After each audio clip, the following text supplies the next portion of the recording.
चंद्रपूर जिल्ह्यातील चिमूर तालुक्यातील नेरी तळोदी रस्त्यावर असलेले सिरपूर गावालगत मामा तलाव फुटल्यामुळे सिरपूर गावातील अनेकांच्या घरात पाण्याने शिरकाव केलेला आहे।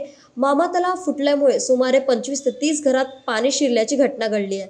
राज्य शासनाने 2 दिवसापूर्वी चंद्रपूर जिल्हा रेड अलर्ट घोषित केला होता, मात्र संबंधित प्रशासनाने शासनाच्या सूचनेची दखल घेतल्याचे दिसून येत नाही आहे।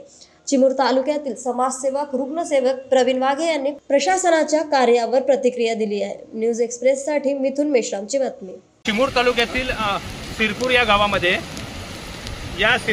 मामा तलाव जे आहे, ह्या गावाच्या लगतच एक मामा तलाव आहे आणि तो मामा तलाव फुटल्यामुळे ह्या सिरपूर गावाला संपूर्ण पाण्याने वेढा घातला आहे। साधारणतः 20 ते 30 घरांमध्ये पाणी जे आहे ते शिरलेलं आहे।